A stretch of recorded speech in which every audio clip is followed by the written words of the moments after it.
¿Cómo se vive en Triana? Muy a gusto. ¿Para qué vivir en otro sitio? Si Triana lo tiene todo, podríamos decir. No conozco otro sitio, pero la verdad es que, bueno, sí conozco otro sitio, pero sin duda donde quiero estar y donde he querido estar siempre es en Triana, Por mi profesión tuve que vivir durante 2 años fuera, pero tenía muy claro que yo quería volver a mi casa, mi barrio. Otros sitios te ofrecen otras cosas, pero Triana es sencillez, es pureza, es una forma de vivir. No solo es el sitio, es la forma de relacionarse, la forma de vivir. Yo siempre digo que Triana es un pueblo dentro de Sevilla.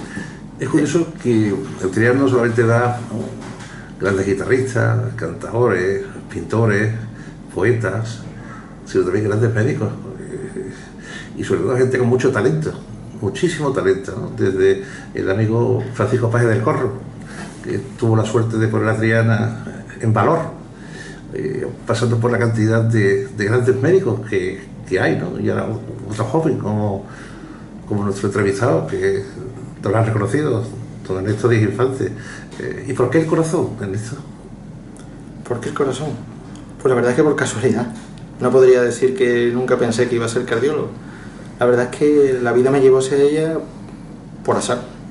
Y tuve muchísima suerte, porque realmente al final encontré una parte de la medicina en la que me he podido desarrollar y en la que me encuentro súper a gusto.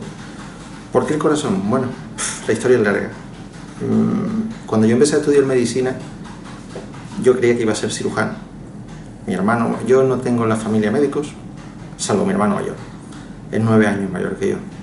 Siempre un hermano, quiera que no, un hermano mayor es un modelo. Y posiblemente, aunque yo no me diera cuenta, imagino que influyó el que él fuera médico. Yo al principio decía, yo quiero ser dentista de los antiguos, de los que eran médicos, porque yo quería ser primero médico. Y después, bueno, tenía problemas con los dientes, los tenía cada uno para un lado, estuve con ortodoncia, y yo decía, dentista, hasta que finalmente la estomatología, que era el dentista vía médico, se separó, se escindió de la medicina y surgió odontología. Y en el momento en que se escindió de odontología, no sé por qué, yo dije, no, yo quiero ser médico, primero médico. Y empecé con medicina. Siempre me han gustado las ciencias, siempre me ha gustado la biología, la química. Me ha gustado saber el porqué de las cosas, aunque lamentablemente en medicina hay veces que no sabemos, o la mayoría de las veces no sabemos el porqué concreto de algo. Aunque eso en el corazón o por cardiología es un poco diferente. Es una especialidad en la que el corazón, aunque es un órgano que solo tiene 4 válvulas y tiene 3 arterias, da mucho juego.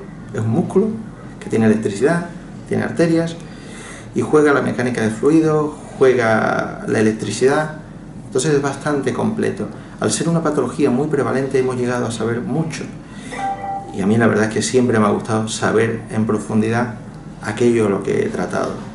Y como volviendo al principio, cuando estudiaba medicina yo decía, yo quiero ser cirujano, porque el cirujano trata con las manos y a mí eso de tratar con las manos me atraía.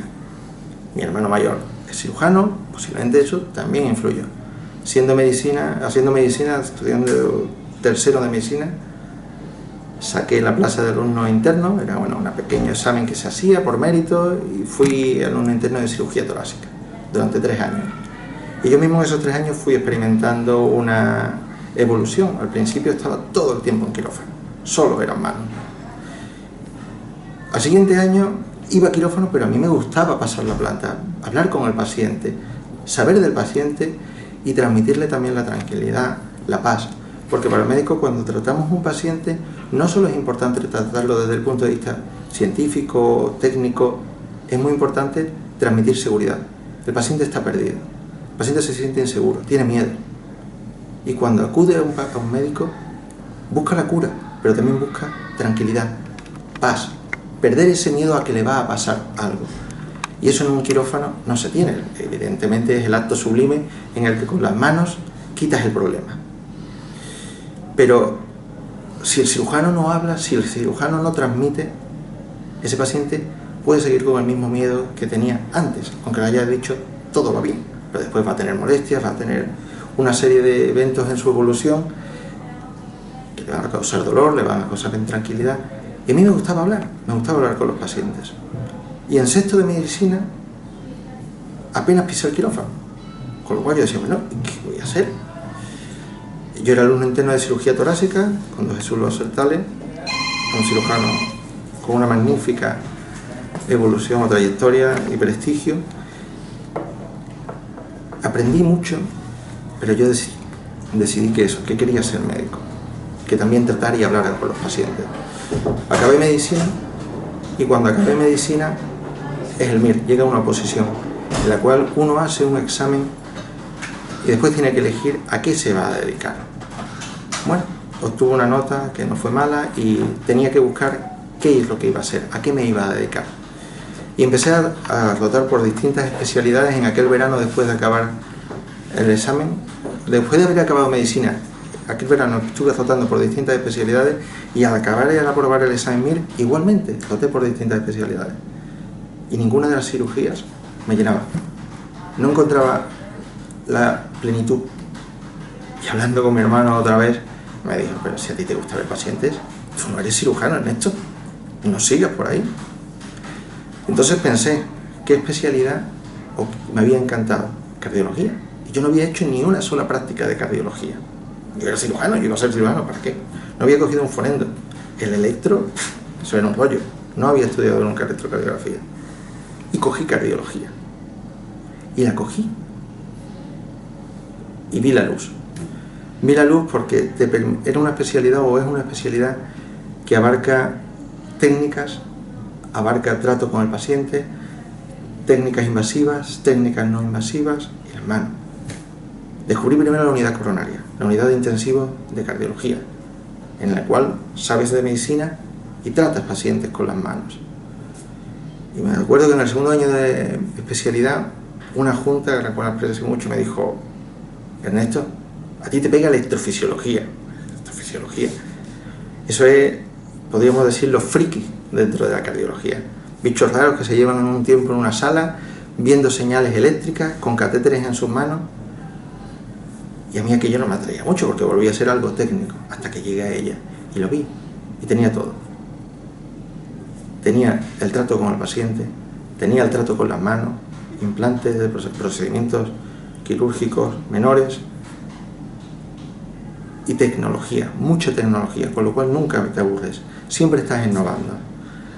Y ya digo, por casualidad al final cogí una especialidad que no me esperaba lo que me iba a dar y al estar en ella encontré la electrofisiología, que es el especialista dentro de cardiología en el mundo de las arritmias. Y tratamos de todo, desde niños hasta viejos, desde pacientes con corazones normales hasta los corazones más enfermos. Y la verdad es que soy feliz. Por eso el corazón, porque no podía hacer otra cosa en mi vida al final. Ernesto, ¿el corazón habla? El corazón habla. ¿Te dice Las emociones cosas? hablan. Te dice cosas, ¿no? Más que te dice cosas, transmite cosas. Te digo como el sentimiento del proceso cuando uno ve a un paciente que puede ir angustiado, que puede estar roto, ¿no? Quiere decir que habla el corazón desde adentro, Transmite ¿no? cosas. Siempre sabemos que cuando a un paciente le duele el pecho, cuando un paciente siente el corazón, piensa que pueden venir dos cosas. O el infarto o la muerte de súbita, eso que hoy en día está tan en boga, gente que se muere de repente. Y cuando cualquier paciente siente su corazón, por muy sano que esté, piensa o que le va a dar el infarto o que se morirá de repente. Y eso da una angustia tremenda. Por lo tanto, no solo es la molestia física de sentirse el corazón, sino es lo que la psique piensa que le puede ocurrir. Y por eso vuelvo a lo de que antes comentaba de importante el médico que transmite seguridad a su paciente, que lo tranquiliza, que le dice que se está haciendo lo correcto, que la evolución va a ser buena, y sí habla. Y cuando el paciente recibe las palabras de ese médico, vuelve a tranquilizarle y su corazón aprende a vivenciarlo de otra manera. Por lo cual, sí habla. Y dentro de ese lenguaje, ahora mismo que estamos en una sociedad muy convulsa, con muchos problemas, el corazón es capaz también de estar cansado, de cansarse. Sí. El corazón, como el cuerpo, como parte del cuerpo, se cansa. Y si el corazón se cansa, mal vamos. Que empieza, bueno, uno se viene abajo, empieza a ahogarse, empieza a fastidiarse. Y la vida de hoy en día tiene además mucho estrés. Y el estrés está íntimamente ligado a la patología cardíaca, tanto a la isquemia como a las arritmias. Ambas son muy prevalentes y en el mundo de locuras en el que vivimos, ese corazón sufre. Y es de las partes del cuerpo que más sufre. Posiblemente las dos que más sufren son nuestro cerebro y nuestro corazón, que podríamos decir que son los dos órganos más nobles que tenemos. Sí, es curioso que a la tercera semana ya el corazón empieza a latir. Sí, es de los primeros órganos que se forman embriológicamente y que no pueden parar de funcionar nunca, porque si paran de funcionar, mal vamos. Oye, y tratas un músculo que es biogénico, es decir, que es autónomo, que no necesita nada, no es una orden cerebral, sino que funciona por sí mismo, ¿no? El corazón es un órgano autónomo, pero un órgano integrado dentro de un cuerpo. Él tiene su director de orquesta, que es la electricidad, los núcleos eléctricos del corazón, que es lo que especialmente tratamos los electrofisiólogos. Tiene su propia irrigación, tiene su propia contractilidad, pero está íntimamente ligado al organismo, a través del sistema simpático y parasimpático, que vienen del cerebro, y por eso también la influencia del estrés sobre el corazón, que sí funciona independiente, pero muy ligado a cómo se encuentra la persona. 60, 100 pulsaciones más o menos, estabas ahí en el estádare, ¿no? Y después cualquier alteración que se produzca en ese ritmo cardíaco, o nos va a dar una taquicardia, una bradicardia, ¿no? Si nos vamos a alterar o nos vamos a desfallecer en ese movimiento, ¿no? ¿Cuáles son los síntomas que me duele el corazón, me duele el alma, ese presagio de enfermedad? Bueno, los síntomas que el paciente suele notar cuando es taquicardia es que el corazón se le va a salir por la boca. Nota en el cuello, en el pecho, que el corazón le late a una velocidad tremenda y eso le angustia, porque aunque no le cause otros síntomas, piensa que le va a pasar algo, como ya digo. Y el paciente que tiene la bradicardia lo que nota es que no puede tirar con su cuerpo e incluso llega a perder el conocimiento. Evidentemente, las arritmias, bradicardias y taquicardias dan unos síntomas, pero los síntomas de las arritmias también dependen del corazón que tiene esa arritmia. Y el corazón va a depender de la edad del paciente. No es lo mismo una taquicardia a 200 por minuto en un niño de 10 años que en un anciano de 80 años. Y también del corazón que lo padece. No es lo mismo el corazón de un deportista que el corazón de una persona de 70 años que ha tenido 3 infartos y tiene 2 válvulas enfermas. Evidentemente no toleran igual la arritmia. ¿La arritmia que es un accidente o una enfermedad? La arritmia es una enfermedad. La arritmia es la A, no ritmo, pérdida del ritmo. Todo en nuestra vida tiene que tener un director que nos marca el rumbo. Y ese director es la electricidad en el corazón. Y si perdemos nuestro director, perdemos nuestro rumbo. Y el corazón se pierde. Por eso es tan importante mantener ese ritmo. Y cuando el ritmo se pierde, el corazón enferma. Y puede enfermar de forma gravísima. Tan grave que puede llegar hasta producir la muerte instantánea. Hay arritmias que matan en segundos. ¿Se podría fibrilar el corazón? La fibrilación ventricular y algunos tipos de taquicardia ventricular son lo que se llaman arritmias malignas, las cuales en minutos causan la muerte del paciente. Y si no son abortadas, a partir de 4 minutos empieza a haber sufrimiento cerebral y a partir de 10 minutos ya incluso hay la muerte cerebral, aunque el resto de órganos todavía estén vivos.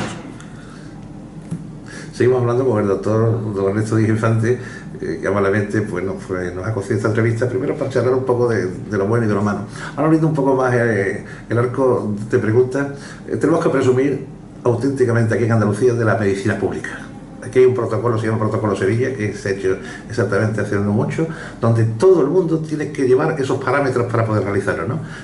Y eso es bonito, ¿no? Es decir, que tenemos un orgullo, ¿no? Tener esta clase médica tan importante y sobre todo de tanta calidad de investigación.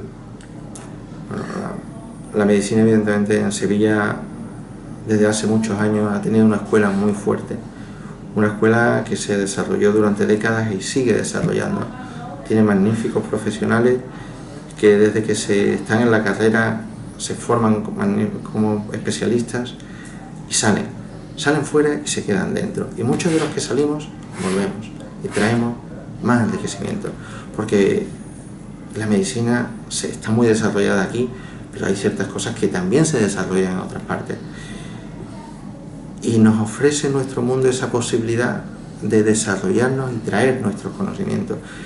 Y en Andalucía se intentan crear protocolos de actuación que homogeneicen cuál es el servicio, la prestación de servicios que reciben todos los ciudadanos. Y eso se intenta realizar igual en todos los hospitales de la misma provincia y en todos los hospitales de la comunidad autónoma. Se tiende a la homogeneidad, porque bueno, todos los ciudadanos, como gusta llamar hoy en día a los pacientes, aunque a mí realmente me gusta llamar pacientes, todos los pacientes tienen el derecho a la misma atención. Por lo tanto, debemos ofrecer una facilidad para acceder todos a una misma tipo de prestación. Evidentemente tienes que subir escalones y no todos los pacientes deben acudir desde el principio al último escalón, pero sí debe ser facilitado que tú empieces por un escalón base y puedas ascender a ese escalón pico o la cúspide de la pirámide desde cualquier centro de salud, hospital comarcal o hospital de tercer nivel. Está en varios sitios, pero además de como profesor adjunto de la universidad, además de director de arritmia, está concretamente centrado en Virgen Macarena, ¿no? Allí es donde tienes tu operatividad con un magnífico plantel de compañeros tuyos y compañeras. Esa medicina tan cercana y sobre todo tan rural, porque son gente de pueblecitos de alrededor, ¿no? Siempre van buscando ese alivio, ese consuelo. Yo creo que hay dos partes, ¿no? Está el talento, está el conocimiento y está la palabra, ¿no? Entonces yo creo que esos tres elementos son los que se conjugan para tranquilizar ese ritmo cardíaco, ¿no? Y que eso empieza a tener otro color, ¿no? Sí. Evidentemente el Hospital Virgen Macarena a mí me ha permitido desarrollarse, bueno, a lo bueno o a lo malo que soy hoy en día. Es un hospital que, bueno, en él me crecí como cardiólogo, me formé allí como residente y tuve la suerte de que antes de acabar la residencia incluso mi jefe de servicio me dijo que quería que me quedara allí. Pero a mí ya me había despertado el gusanillo de la arritmia. Yo quería formarme en arritmia y me quería formar bien. Y eso implicaba que me tenía que ir fuera. Y triste me fui. Estuve 2 años en Barcelona, en los cuales me trataron estupendamente, aprendí muchísimo e incluso, bueno, me propusieron quedarme allí, pero yo no me veía fuera de mi Sevilla, de mi Triana y de mi Macarena, de mi Hospital Virgen Macarena. Y allí volví. Y bueno, a lo largo de estos años he tenido distintas ofertas laborales, públicas y privadas. Pero yo siempre he tenido un sueño de una unidad de arritmias, una unidad de arritmias que fuera como yo quería que fuera. Y la empecé construyendo hace muchos años y sigo construyéndola. Sigo teniendo muchas ideas de lo que quiero que llegue a ser. Y gracias a Dios me estoy reuniendo y me están permitiendo tener un equipo que desarrolle la atención a los pacientes como queremos que sea. Y eso que hago en la pública también lo llevé a la privada. En la privada, en el Hospital Unisa, también me he desarrollado ya hace más de 10 años que empecé allí y sigo. Y otra parte que me permitía el Hospital Virgen Macarena era la docencia. En Macarena siempre ha sido el hospital universitario.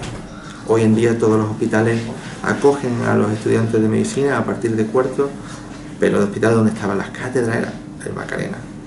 Y a mí la docencia siempre me gustó, siempre me encantó transmitir.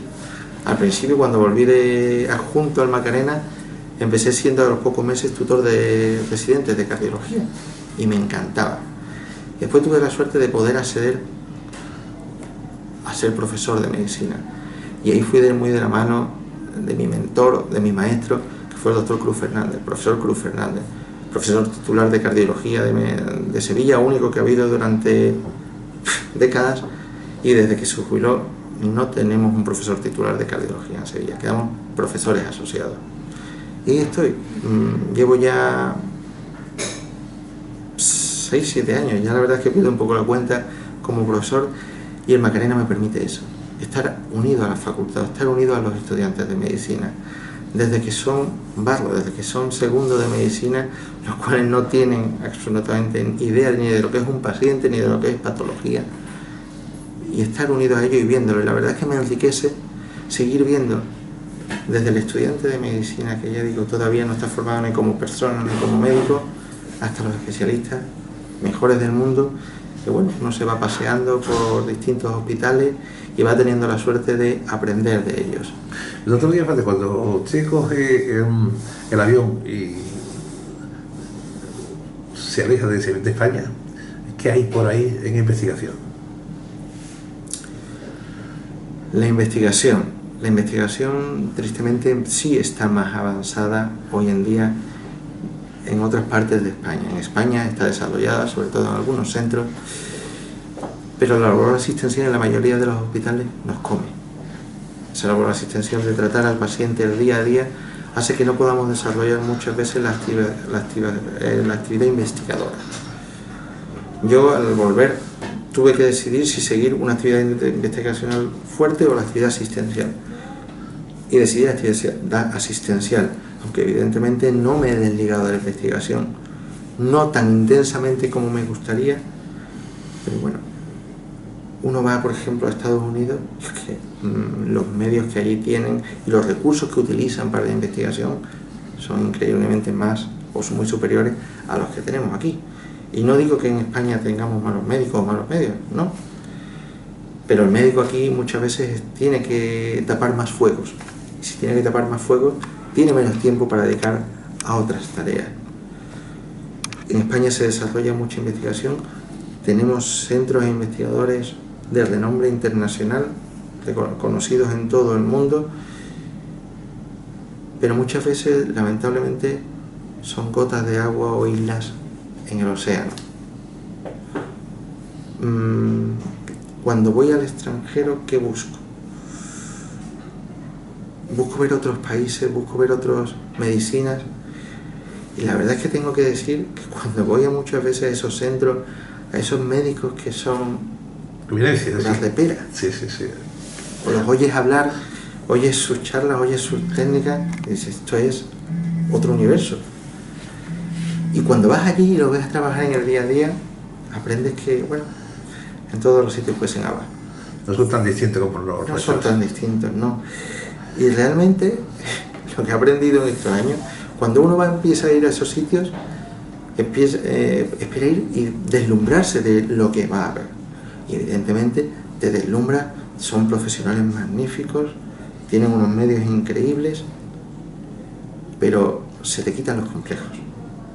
Porque esa eminencia ves que se atasca en los mismos sitios que tú te atascas muchas veces, tiene las mismas dudas, el mismo planteamiento que tú te haces, él lo desarrolla, y eso hace que cuando tú vuelves con más confianza, no porque lo que has aprendido, sino porque has visto que lo que tú sabes es más de lo que crees cuando vas allí que creías que sabías.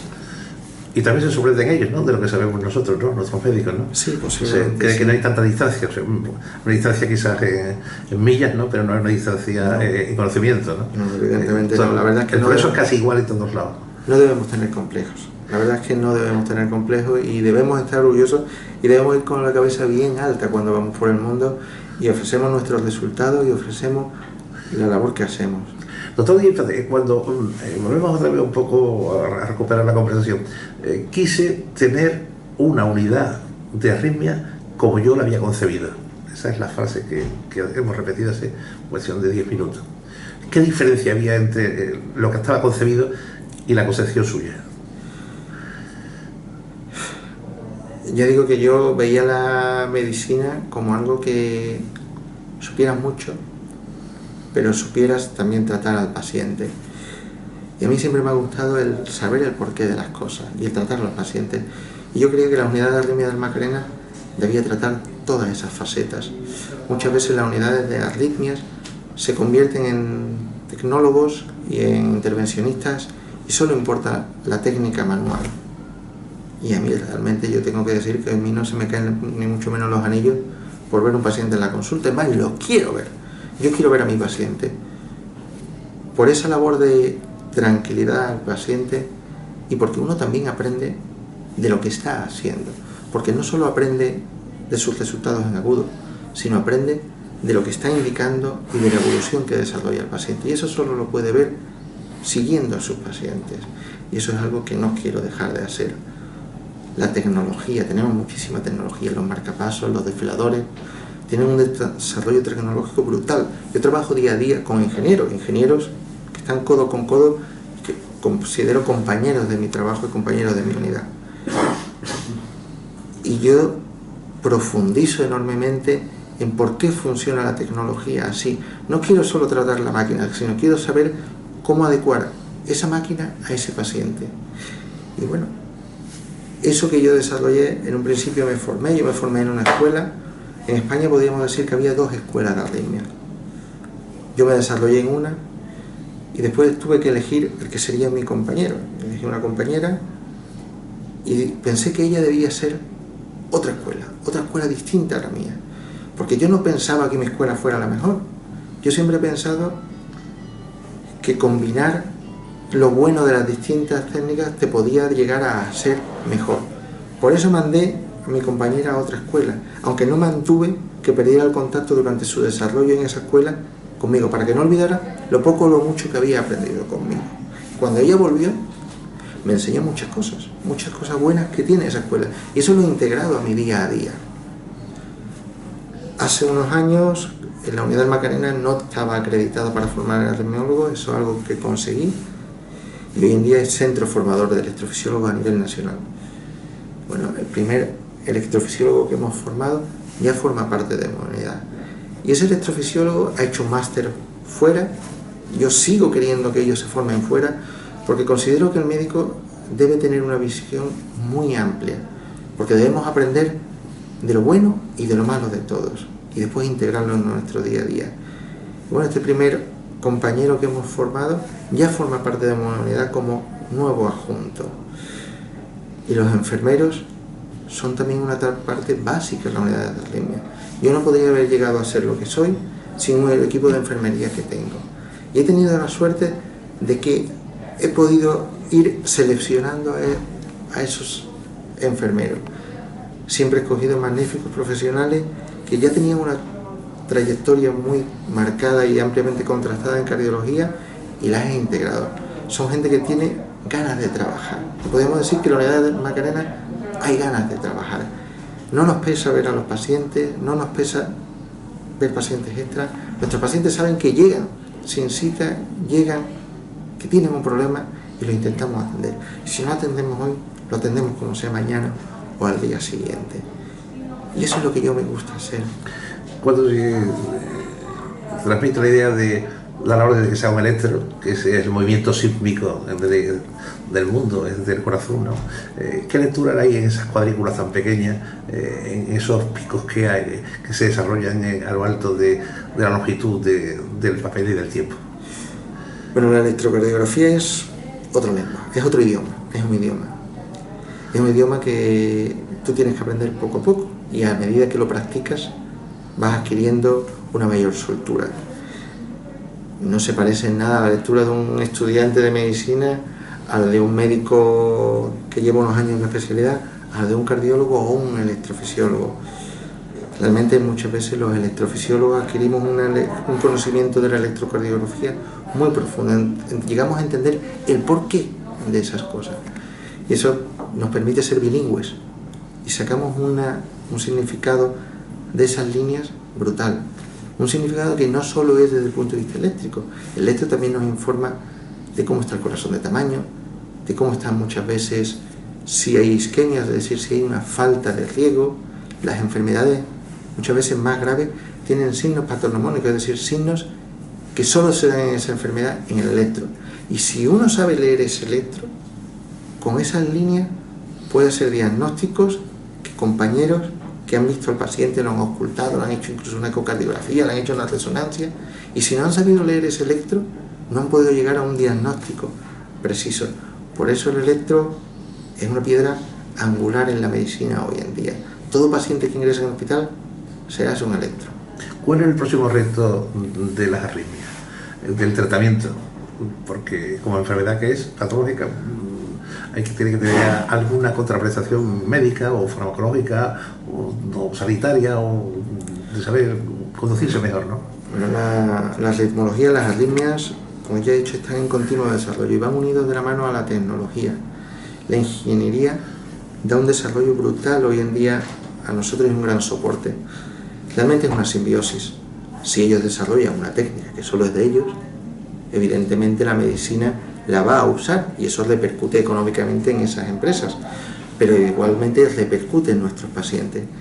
Hace unos años, cuando la electrofisiología, la ritmología invasiva no lleva tantos años, lleva 30 años. Y en España, como tal, curando las arritmias con los manes y con los catéteres, lleva desde el 90, principio de los 90. Incipiente todo, ¿no? Sí, podríamos decir que es incipiente lo que es hoy en día la trayectoria de la medicina y la mayoría de las especialidades. Y al principio solo tratábamos algunas de las arritmias, y hoy en día la verdad es que tratamos todo. Muchas veces me enseñan el electro, vale, lo meto en la sala. Meterlo en la sala es pincharle, meterle los catéteres, intentar curarlo. Y tenemos la suerte de que la mayoría de las arritmias las podemos curar o paliar. Hace unos años la fibrilación auricular, que es la arritmia más prevalente en el ser humano, se lleva a todo el mundo por delante. Se lleva mucha gente por delante y afecta mucho la calidad de vida de las personas. Y antes solo teníamos pastillas, y las pastillas mejoraban solo a un pequeño porcentaje de los pacientes. Y hoy en día, con las técnicas que poseemos, hemos dado la vuelta. Hay pacientes que no vivían por el sin vivir de estar constantemente entrando en la arritmia y ese padecer, ese miedo, esa inseguridad, y muchas veces entrar en la insuficiencia cardíaca, ese ahogo, ese dolor en el pecho.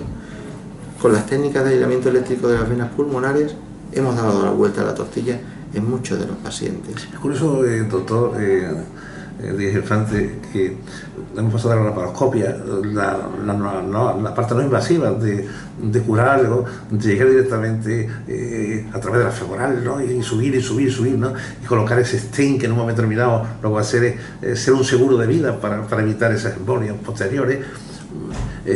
Se acerca uno tanto ya al corazón que uno está ya casi dentro del corazón, ¿no? Casi no, estamos dentro del corazón, estamos dentro de él. Bueno, hoy en día estamos por dentro, por fuera, tenemos técnicas que nos permiten acceder desde los grandes vasos a la superficie o la cara interna del corazón. Al pericardio ya directamente. Eso es el endocardio. Al pericardio podemos acceder por punción subsifoidea, es decir, debajo del esternón metemos una aguja y en una cavidad virtual somos capaces de meter un catéter. ¿Qué es una cavidad virtual? Es una cavidad que existe, sí, pero que no está ahí. Yo siempre se lo explico a los pacientes. Es como la bolsa de plástico del supermercado. Sí, tiene dos hojas pegadas, sí, que tú llegas y a lo mejor te lías ahí y no eres capaz de abrirla. Y nosotros en esa cavidad somos capaces de meter con una capacidad o una precisión milimétrica una aguja que si te pasas 1 milímetro estás perforando dentro del músculo cardíaco. Y ahí metemos un catéter. Y llegamos al corazón por fuera, por dentro, llegamos a sus arterias, llegamos a sus válvulas. Las técnicas percutáneas están cambiando la cardiología. Antes la única manera que teníamos era la cirugía, abrir un pecho, abrir el esternón, ver ese corazón y tratarlo. Y hoy en día eso se sigue haciendo, pero muchas veces se reserva para patologías o para enfermos muy evolucionados.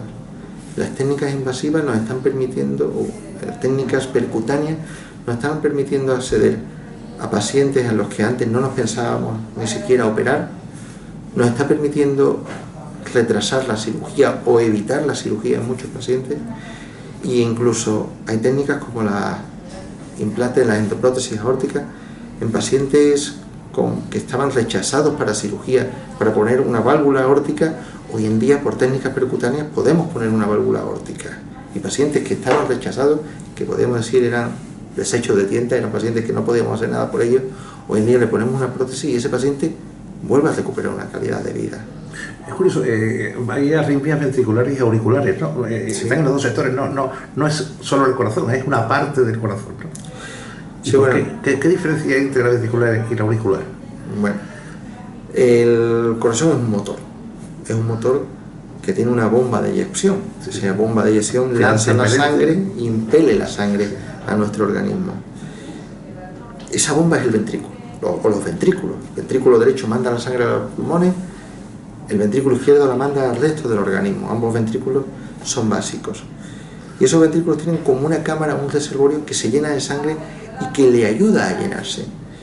¿Se puede vivir sin funcionar mecánicamente las aurículas? Se puede vivir, peor indudablemente, pero se puede vivir. Podríamos decir que la parte noble es el ventrículo.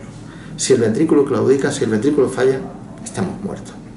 Si las aurículas fallan, perdemos nuestra capacidad una capacidad funcional, descansamos antes, podemos tener un deterioro clínico muy claro, y también aumenta una patología que no pasa en las arritmias ventriculares, que es la embolia. Las arritmias auriculares crean embolia. Muchos de nuestros pacientes están anticoagulados. Podríamos decir entonces que las arritmias auriculares son benignas en el sentido de que no matan, salvo la fibrilación auricular y el flúter auricular, que sí son arritmias embolígenas y por lo tanto, si embolizan, pueden matar. Y por otro lado, las arritmias ventriculares. Si falla la función de bomba, ese ventrículo está muerto. Ese ventrículo está muerto y por lo tanto la persona que lo porta está muerto. Por eso son malignas, porque si no la tratas, mueres en la mayoría de los casos. En los dos movimientos del corazón, la sístole y la diástole, la sístole que es cuando hace la captación de la sangre, ¿no? Y diástole cuando se dilata, ¿no? Cuando ya se expanden, ¿no? Tiene que funcionar perfectamente la sístole con la diástole. En el momento que se produce la arritmia también hay, cuando no hay esa carga. Vamos a ver, el corazón, como yo digo, es un músculo que actúa es un motor, pero ese motor tiene unas cámaras que tienen que tratarse o coordinarse perfectamente entre ellas para que funcionen de una forma eficiente. Una forma de explicarle a los pacientes: tú tienes un motor de 4 válvulas, si te fallan 2, puede que siga funcionando el motor, pero no tira como tira un motor de 4 válvulas. Si fallan las aurículas, podríamos decir que fallan 2 válvulas, pero el motor tira. Si falla el ventrículo, ese motor se ha parado, se ha calado, y o lo sacas pronto de ese calado, lo arrancas pronto, o estás muerto. Las aurículas ayudan a la diástole, a llenar a ese corazón, a que esa bomba, ese músculo, se llene de sangre que después en la sístole manda al organismo y mantiene el riego sanguíneo, mantiene el flujo de la vida. La sangre tiene que llegar a los órganos y si no lo manda al corazón, no llega. ¿Y quién es el que le dice a ese músculo que lo mande? El nodo sinusal, el marcapasos que todos tenemos, el director de orquesta. Si ese director de orquesta pierde la batuta, pierde el ritmo, hay orquestas que pueden desafinar, y si desafinan, bueno, suenan, pero van tirando para adelante. Entonces las arritmias auriculares podemos decir que es un director que ha perdido ese ritmo, desafina la orquesta y suena mal. En la arritmia ventricular podríamos decir que los instrumentos se rompen los instrumentos y la orquesta deja de sonar. Dentro de las muchas preguntas que se ocurren, ¿es aditivo el corazón? Es decir, cuando el médico se va, se lleva el corazón de sus pacientes a su casa. ¿Hay un momento en que lo puede dejar en algún lado? Porque la vida la lleva en su mente, o sea, lo que ha visto, las caras y sobre todo el profundo amor del paciente con el médico, que ha pasado de ser alguien que estaba sentado a ser parte de tu familia, ¿no?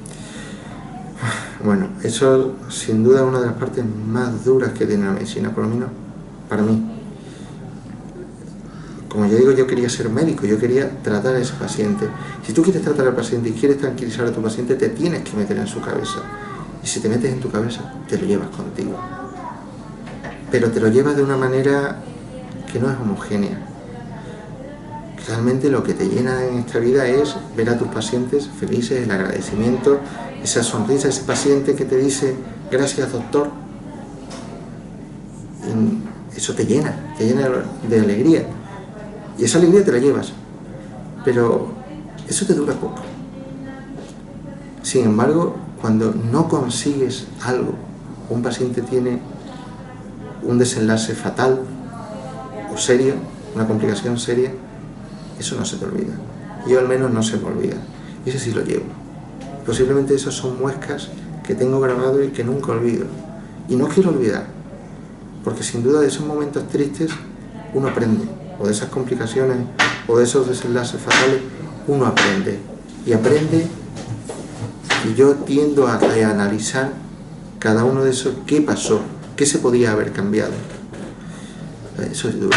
Eso muchas veces te hace no dormir, no conciliar el sueño, o entristecerte. Y a medida que te vas curtiendo como médico, aprendes a desdoblar. Y tienes que aprender en cada día, cada vez que te pones delante de un paciente, tienes que olvidar esos malos momentos, pero vivenciar todo ese bagaje y aplicárselo a tu paciente. Entonces, te llevas a tu paciente contigo, sí, y te sorprende. Y sabes lo que siempre me sorprende, Las arritmias ventriculares son las arritmias más graves y eso todo el mundo lo entiende. Cuando un paciente de 20 años entra por la puerta de un quirófano y tiene un problema serio, al final eso te marca.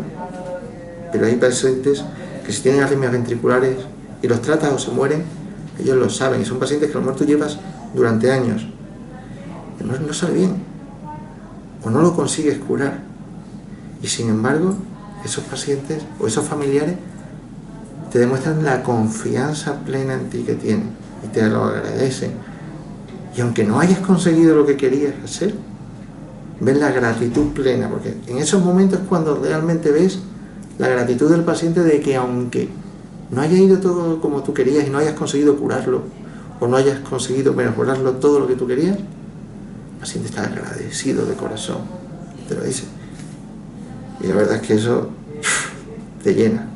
Pero la medicina es muy dura, sin duda, porque lleva muchas vivencias. Tratamos con personas, tratamos con corazones y tratamos con almas. Y el médico, yo no quiero convertirme en una máquina. Y eso es algo como lo que, bueno, uno ve médicos que al final dejan de ver al paciente como paciente y lo dejan y lo convierten Un número, un trozo de carne que tiene allí.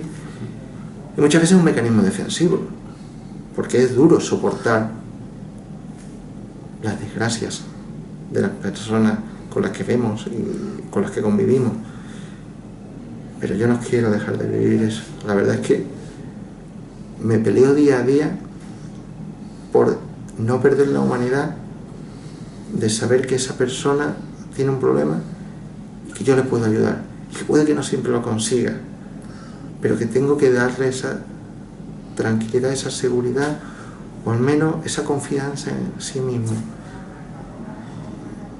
Y sé que si algún día dejo de olvidar que eso que tengo delante es una persona y no es un trozo de carne o no es un número, dejaré de ser el médico que siempre quise ser.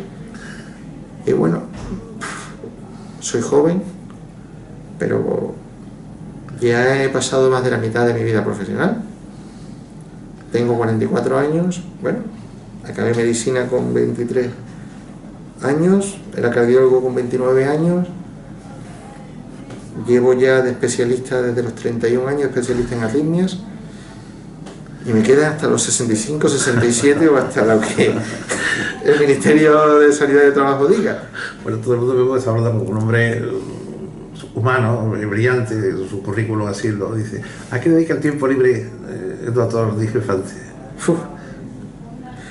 Me queda tiempo libre. El tiempo que le queda libre, esa es la canción, realmente, ¿no? Me queda poco tiempo libre. Pero sin embargo, mi familia, mi mujer, Mercedes, por la que la verdad, si no fuera por el ayuda y el apoyo de ella, no podría ser lo que soy, en el sentido de que mi profesión me absorbe mucho. Y la persona que tú llevas a tu lado, tu pareja, muchas veces es difícil de entender esa falta de tiempo que tú dedicas. Y pasan muchas horas fuera, y cuando llego, a pesar de que llevo todo el día trabajando, tengo que seguir estudiando, tengo que seguir preparándome a esa charla.